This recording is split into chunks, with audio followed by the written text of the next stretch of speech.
Coucou, alors on se retrouve pour les vies antérieures. Alors je me suis dit pourquoi pas un petit travail là-dessus. Alors ce que je vous propose de faire, c'est de penser à une situation bonne ou mauvaise, soit une situation, soit à quelqu'un, soit à quelque chose, enfin vous pensez à ce que vous voulez. On va battre les cartes, on va en demander quatre, on va demander quatre vies antérieures qui pourraient être reliées soit à une situation, qu'elle soit bonne ou mauvaise, soit à une personne. Et je vais vous demander de choisir un chiffre entre 1 et 4. Alors du coup, vous pouvez tous les choisir en associant chaque chiffre à quelque chose. Et on va voir ce que ça va donner. Donc voilà, j'espère que ça vous plaira et j'essaierai de trouver d'autres choses encore. Alors c'est parti, s'il vous plaît, pour le collectif d'âmes auquel nous appartenons. Donnez-nous 4 vies antérieures. Merci, merci. Merci, merci. Ou 4 liens associés à cette vie. Merci, merci. Merci, merci. S'il vous plaît, pour le collectif d'âmes auquel nous appartenons. Ce qu'il doit... Dites-nous à quoi c'est associé par rapport aux vies antérieures, ce qu'il vit ou les personnes qu'il rencontre. Merci, merci. Merci, merci. Et voici la dernière. Hop là. Alors, 1, 2, 3, 4. Je vais vous laisser les choisir. Moi, je vais les regarder comme ça. Alors, je vais vous laisser choisir votre... Je vais vous lire ce qui est écrit parce que ça sera mieux. Alors, s'il vous plaît... Pour ceux qui ont choisi, je ne sais pas pourquoi j'ai dit s'il vous plaît, mais pour ceux qui ont choisi la réponse numéro 1, ou par rapport à une personne ou à une situation, on vous parle de guerre et de bataille. Je ne sais pas si vous voyez bien, on vous parle de guerre et de bataille. Alors, est-ce que vous vivez quelque chose aujourd'hui, soit avec quelqu'un, soit avec une situation en lien avec ça? Donc, je vais vous expliquer ce que ça nous raconte. Alors... Votre inconscient vous dira si vous étiez un soldat, un officier ou une victime civile. Alors, je recommence, pardon. Alors, cette carte, elle est là pour vous indiquer que vous avez souffert et que vous avez été tué lors d'une guerre dans une vie antérieure. Votre inconscient vous dira si vous étiez un soldat, un officier ou une victime civile lors d'une bataille. À la suite de cette expérience, il est possible que vous soyez devenu un pacifiste ou bien que vous êtes opposé à tout conflit. Et vous ne supportez pas le moindre accès de violence, ni même qu'on élève un peu la voix. La phobie des conflits empêche une relation de devenir profonde parce qu'une partie de l'authenticité vient de l'échange des vrais sentiments. Inversement, cette expérience peut avoir empli votre cœur de colère et d'un désir de vengeance. Si tel est le cas, vous avez du mal à maîtriser votre tempérament. Cela peut même vous mener à des addictions dans vos tentatives d'apposer la paix. Si vous avez cet esprit guerrier naturel, il est important de le canaliser vers des voies paisibles et constructives. Par exemple, en étant un activiste en faveur de changements sociaux positifs ou en devenant un défenseur des opprimés. Alors, ça nous parle de soit vous êtes complètement, vous avez complètement peur ou pas envie du tout d'être dans le conflit, soit vous êtes vraiment trop impulsif, trop dans le conflit. Donc, est-ce qu'on pourrait avoir, s'il vous plaît, une énergie à libérer par rapport à cette situation, cette vie qu'on a probablement connue, pour le collectif d'âmes, s'il vous plaît. Quelle est l'énergie emprise par cette vie? Merci, merci, merci, merci. Alors, le chakra de la gorge, ça, je trouve que ça correspond bien, et l'harmonie. Voilà ce qui est touché par rapport à cette vie et ce qu'il faut libérer. Le chakra de la gorge par rapport à ce qu'on a découvert lors de la lecture, ça me fait penser au fait, alors soit on est trop impulsif et du coup on part au quart de tour, on s'exprime parfois beaucoup trop vite parce qu'on est dans la colère, ou soit alors on est dans le non-conflit et du coup on se retient. Votre chakra de la gorge est probablement touché. Et l'harmonie, bah oui, on veut la paix dans tous les cas, dans le fait d'être dans une situation impulsive ou dans le fait d'être dans une situation où on ne veut pas du tout de conflit. Ce qu'on veut au bout du compte, c'est la paix. Donc ce qu'il faut travailler et ce qu'il faut libérer, c'est votre chakra de la gorge. Il faut essayer d'avoir un juste milieu par rapport à cette situation. Et comme ça, vous aurez l'harmonie qui, elle aussi, est touchée. Eh bien, j'ai trouvé ça sympa, intéressant. On va continuer. Je vais ranger ça parce que pour les autres, elles peuvent sortir aussi. Alors, pour ceux qui ont choisi la carte numéro 2, nous avons scribe ou écrivain. Alors, scribe ou écrivain. Où est-ce qu'on va la trouver, celle-ci? Scribe ou écrivain. Talala, talala, talala. Bah, dis donc, elle n'est pas là? Ah oui, elle est là. Alors, scribe ou écrivain, pour ceux qui ont fait ce choix-là.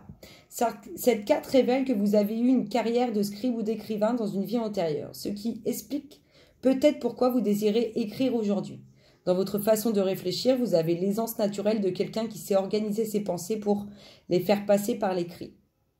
Le fait que vous ayez eu la discipline de vous asseoir et d'écrire dans cette vie antérieure prouve que vous pouvez en faire autant dans cette vie-ci. Vous rêvez d'être publié, cette carte vous exhorte à poursuivre dans cette voie. Faites des recherches sur l'écriture et la façon de se faire publier et surtout, écrivez tous les jours, que ce soit sous forme d'un journal intime, de lettres, d'écriture créative ou de non-fiction comme des articles ou des blogs. Vous pouvez essayer aussi l'écriture intuitive. Enfin, ça, c'est moi qui le dis, c'est pas écrit. Si vous désirez vraiment être un auteur publié et que vous êtes prêt à vous investir dans ce sens, vous pouvez atteindre votre rêve. Alors, par rapport à ça, qu'est-ce qu'on nous parle comme énergie qui pourrait être impactée ou qui pourrait contribuer à ce que vous soyez l'âme que vous êtes aujourd'hui? S'il vous plaît. Quelle est l'énergie, soit libérée, soit présente? Hop là, elle a sauté et elle nous dit dépendance affective. Alors, ça fait penser qu'on aurait pu... que si vous êtes vraiment dans ce cas, ou si vous vivez vraiment quelque chose en lien avec ça, on peut dire que ce qui vous bloque, ou ce qui est à libérer, c'est votre dépendance affective. Alors, faut travailler là-dessus. Je pense que c'est ce qui vous permettra d'atteindre ce que vous désirez. Ensuite, pour le choix numéro 3, nous avons phobie. Alors là, on est probablement dans les peurs. Phobie, phobie, phobie. Phobie va nous dire.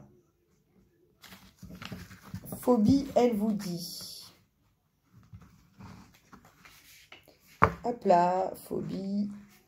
Cette carte vient à vous pour vous aider à faire le lien entre vos vies antérieures et les phobies qui hantent votre vie actuelle. Il suffit souvent de vous rappeler consciemment que vos angoisses remontent à une vie antérieure pour qu'elles relâchent leur emprise sur vous. La situation sur laquelle vous vous posez des questions repose sur des peurs et des phobies sous-jacentes. Ces peurs bloquent la circulation de l'énergie, ce qui ralentit ou empêche les résultats que vous souhaitez.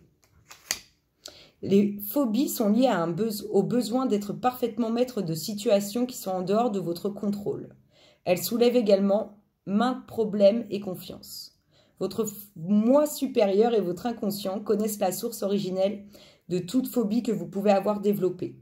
Vous pouvez déterrer la racine de ces phobies en faisant une régression dans une vie antérieure ou même en travaillant sur vos rêves. Quand vous vous endormez, par exemple, demandez à votre moi supérieur de vous donner des informations dont vous vous souviendrez au réveil, concernant votre phobie. En affrontant directement vos peurs sous-jacentes, vous pouvez diminuer leur emprise sur votre inconscient. C'est une question de prise de conscience. On va voir l'énergie associée, qu'elle soit bonne ou à libérer, par rapport à cette carte phobie qui est sortie, s'il vous plaît, pour le collectif d'âmes auquel nous appartenons. Hop là, ça nous parle de chakra coronal. C'est vraiment la connexion avec votre moi supérieur pour vous aider. C'est le chakra sur lequel il faut travailler, c'est le chakra qu'il faut libérer pour ne plus avoir ces phobies. Je trouve que les cartes parlent d'elles-mêmes et sont vraiment bien liées. Alors, pour le choix numéro 4, on vous parle de relations karmiques. Et B. Alors, relations karmiques. C'est marrant parce que tout à l'heure, en cherchant phobie, j'ai vu relation karmique et elle m'a sauté aux yeux. Cette carte indique qu'une ou plusieurs personnes de votre vie actuelle proviennent de vies antérieures et chacun d'entre vous a mis fin à votre relation avec un déséquilibre karmique. Cela signifie que l'un ou l'autre, ou peut-être les deux, abritent de vieux sentiments qui ont besoin d'être guéris et libérés.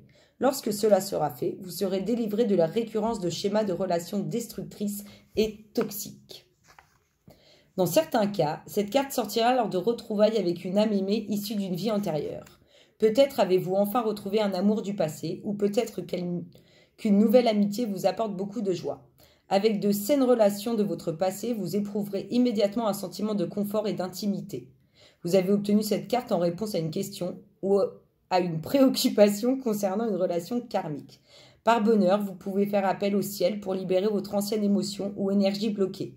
Vous pouvez aussi vous laisser guider par un thérapeute en régression vers les vies antérieures ou par un spécialiste en relation. Bon, ça, moi, le fait d'aller voir des spécialistes, ceci, cela, comme je sais et nous savons que nous sommes capables de tout faire tout seul, il faut juste travailler. Travailler régulièrement, consciemment et, je ne sais pas le mot que je voulais dire, mais il faut être assidu. S'il vous plaît, l'énergie liée à libérer ou en lien avec cette relation. Habitude de vie nocive. Écoutez, je trouve que l'énergie est énormément liée à la carte des relations karmiques. Ça me fait des frissons. Alors, là, c'est pas compliqué, il faut travailler. Posez-vous les questions. Ils le disent dans le livre, hein, mais je vous le dis souvent, quand vous allez vous coucher, posez-vous les questions et vous aurez les réponses au réveil. Je vous ai déjà dit, je me suis réveillée un matin en me disant « Oh, mais oui, c'est ça !» Ça vient, c'est une intime conviction, hein, vous verrez. Écoutez, j'espère que ça vous aura plu. Et si ça vous a plu, commentez. Et je recommencerai. Je vous fais plein de gros bisous et je vous dis à très bientôt. Bisous, bisous.